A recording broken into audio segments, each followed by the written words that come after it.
اس لیے کہ وہ رسول اللہ کا مقرر کردہ نمائندہ ہے جو 5 وقت بلا رہا ہے. ورنہ اذان کا مقصد تو صرف اتنا ہی ہے، حی علی الصلاۃ، بس حی علی الصلاۃ کے علاوہ اذان کا مقصد کیا ہے؟ مگر اذان شروع کہاں سے ہوتی ہے؟ اللہ اکبر، اللہ اکبر.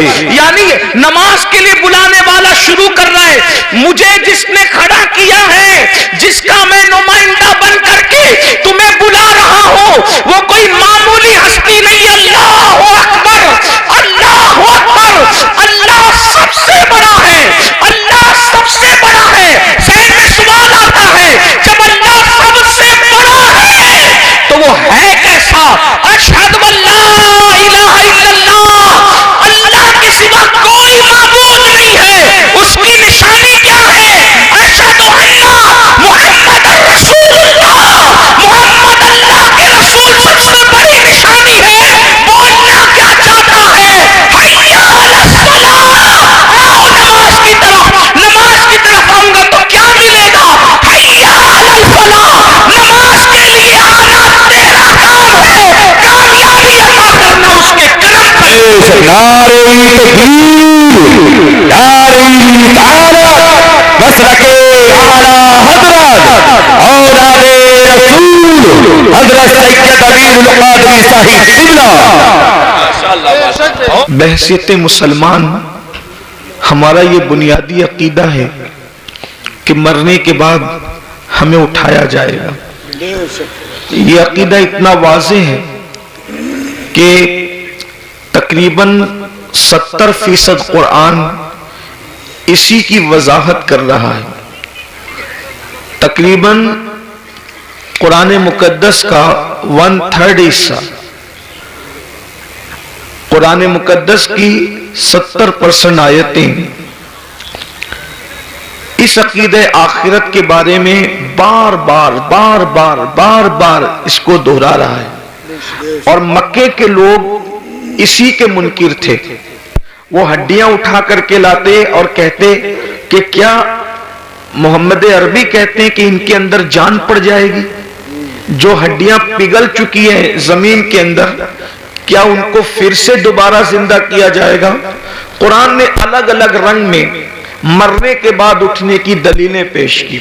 ایک مقام پر تو یہ فرمایا کہ جس نے پہلی مرتبہ پیدا کیا اس کو دوسری مرتبہ پیدا کرنے میں کیا حرج ہے؟ پہلی مرتبہ بھی تو اسی نے پیدا کیا. بلکہ کہیں پر فرمایا کہ تم لوگ انکار کرتے ہو، کیف تکفرون باللہ اموات، کہ تم انکار کرتے ہو، اللہ کا انکار کرتے ہو جبکہ تم مردہ تھے، جبکہ تم مردہ تھے. پھر اللہ رب العزت دلیل دیتا ہے کہ پھر اس نے تمہیں زندہ کیا اور پھر تمہیں مارے گا، اور اللہ تبارک و تعالی پھر تمہیں زندہ فرمائے گا. الگ الگ انداز سے قرآن مقدس نے جو ہے وہ باس بادل موت کے عقیدے کو بہت وضاحت کے ساتھ بیان فرمایا. اور یہ ہمارا بنیادی عقیدہ ہے. جیسے اللہ کا انکار کرنے والا مسلمان نہیں رہ جاتا، ویسے مرنے کے بعد اٹھائے جانے کا انکار کرنے والا بھی مسلمان نہیں رہ جاتا. یہ عقیدہ آخرت اتنا ضروری ہے، اور کہیں نہ کہیں اس عقیدے کو ہم اپنے دل و دماغ کے اندر عملی طور پر مدھم کر رہے ہیں یا اس کو بھولتے جا رہے ہیں. پوری دنیا کے اندر آپ جائزہ لے لیں کہ جتنے بھی جرائم ہیں، جتنے بھی گناہ ہیں، سب کا جو بنیادی طور پر اس کی وجہ اگر نظر آئے گی تو یہ کہ انسان مرنے کے بعد اٹھائے جانے کا جو بنیادی عقیدہ ہے اس کو بھولتا جا رہا ہے، اس کو فراموش کرتا جا رہا ہے.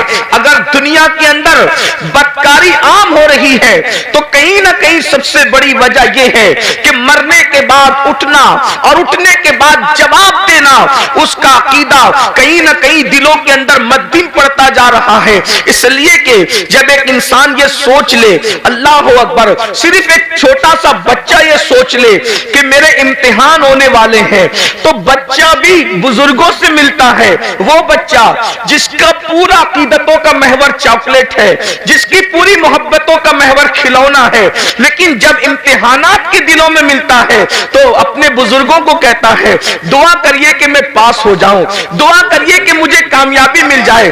مجھے بتائیں اگر امتحان پر یقین ایک چھوٹے سے بچے کو ہو جائے تو وہ بچہ بھی اس کی فکر کرنے لگتا ہے کہ نتیجہ کیا آئے گا۔ مسلمانوں بتاؤ تو صحیح، اگر بچے کو امتحان کا یقین ہو جائے اور فیل ہونے اور پاس ہونے کے فوائد اور نقصانات پتہ چل جائے تو وہ بچہ پوری طاقت جھونک دیتا ہے کہ میں کسی طرح سے امتحان میں کامیاب ہو جاؤں۔ چھوٹے بچے امتحان کے دنوں میں کھیلنا کودنا چھوڑ دیتے ہیں، راتوں کو اسٹڈی کرنے لگتے ہیں، رات جگنا شروع کر دیتے ہیں۔ اللہ اکبر، کیا ہم اپنے بچوں سے بھی غیر گزرے ہو گئے؟ انہیں امتحان کے خیال نے کھیلنے سے باز رکھا ہے، انہیں امتحان کے خیال نے کودنے سے باز رکھا ہے، انہیں امتحان کے خیال نے سونے سے باز رکھا ہے۔ مسلمانوں، اپنا بھی تو ایک امتحان ہونے والا ہے، اور امتحان لینے والا ایگزامینر کون ہے؟ وہ اللہ رب العزت ہے، اور وہ خود فرماتا ہے اَيَحْسَبُ الْإِنسَانُ أَن يُتْرَكَ سُدًى، کیا انسان یہ تصور کرتا ہے کہ اس سے حساب نہیں لیا جائے گا؟ نہیں، بلکہ انسان اس سے حساب لیا جائے گا۔ اللہ اکبر، اندازہ فرمائے، اور حساب کون لے گا؟ اللہ تبارک و تعالی، دنیا کا ایگزامینر اللہ اکبر رشوت لے کر کے انسان کو چھوڑ سکتا ہے، دنیا کا ایگزامینر دباؤ میں آ کر کے کچھ نمبرات بڑھا سکتا ہے، لیکن وہ ایگزامینر تو ایسا ہے، اللہ اکبر، اس کی شان بے نیازی کا اندازہ کرو۔ اب ذرا توجہ فرمانا، اس کی شان بے نیازی کا اندازہ کرو، وہ کیسا امتحان لینے والا ہے، وہ کیسا سوال پوچھنے والا ہے، وہ کیسا حساب لینے والا ہے۔ اللہ اکبر، کہ اگر معصوم شجر ممنوعہ کو ہاتھ میں لے لے تو وہ اس معصوم سے اپنی غیرت کی بنیاد پر اس کے کپڑے بھی واپس لے لیتا ہے، اس کو جنت سے بھی نکال دیتا ہے، اور اللہ اکبر، پھر وہ معصوم 200 سال تک کے دعائیں کرتا ہے، پکارتا ہے، تو شان بے نیازی کا عالم یہ ہے کہ اس کو 200 سال تک جواب بھی نہیں دیا جاتا۔ اللہ، اہل سنت کے اعتبار سے ہمارا عقیدہ یہ ہے کہ اللہ آدم سے ناراض نہ ہوا تھا، حضرت آدم نے کوئی خطا بھی نہیں کی تھی، حضرت آدم نے کوئی گناہ بھی نہیں کیا تھا، بلکہ آدم سے تو لغزش پیغمبرانہ واقع ہوئی تھی، لغزش معصومیت واقع ہوئی تھی، اس کے باوجود بھی اس پہلے انسان کو جنت سے نکال کر کپڑے واپس لے کر، ذرا یہاں پر میں آپ سب کی توجہ چاہتا ہوں، ابن عباس سے لے کر مفتی احمد یار خان نعیمی تک آپ کسی کی بھی تفسیر اٹھا کر کے پڑھ لیں، حضرت آدم کو صرف جنت سے باہر نہیں کیا گیا بلکہ جنت کا لباس بھی واپس لے لیا گیا۔ تھوڑی دیر ذرا توجہ کریں، جس کو مسجود ملائکہ بنایا جاتا ہے، جس کو اپنے ہاتھوں سے تخلیق کیا جاتا ہے، جس کی تخلیق اپنے ہاتھوں سے کی جاتی ہے، جب غیرت پر آتے ہیں اور شان بے نیازی کا اظہار کرتے ہیں تو کپڑے تک واپس لے لیتے ہیں، تاکہ آگاہ ہو جاؤ، ہمارے رحیم و کریم ہونے پر دھوکہ مت کھانا، ہماری غیرت کا بھی اندازہ کر لو۔ جب معصوم مسجود ملائکہ بنانے کے بعد جنت سے باہر جا رہے ہیں، اور صرف جنت ہی سے نہیں جا رہے ہیں بلکہ کپڑے بھی واپس دیے جا رہے ہیں، تو بتاؤ تمہاری حیثیت کیا ہے، تمہارا کیا انجام ہوگا، تم کہاں رہو گے؟ اور پھر کوئی خطا بھی نہیں ہے، کوئی گناہ بھی نہیں ہے، لغزش پیغمبرانہ ہے، اس پر جب غیرت کا اظہار یہ ہے۔ اب مجھے بتاؤ میرے بھائیوں، جو لوگ زنا کرتے ہیں اور زنا کے بعد وہ اس خوش فہمی میں مبتلا ہیں کہ نہیں مولانا، اللہ کریم ہے، اللہ رحیم ہے، وہ ہمیں جنت ہی میں داخل فرمائے گا۔ کوئی لڑکوں کے ساتھ بدکاریاں کرتے ہیں اور پھر یہ تصور کرتے ہیں کہ مولانا اللہ تو بخشنے والا ہے، وہ رحیم و کریم ہے۔ جو لوگ سود کے دھندے کر کے حرام لقمہ اپنے پیٹ میں ڈالتے ہیں، پھر بھی ان کا خیال یہ ہے کہ اللہ رحیم و کریم ہے، وہ ہمیں بخش دے گا، تو وہ یہ لوگ یہ سب چیزیں نہیں دیکھتے کیا کہ اللہ رب العزت نے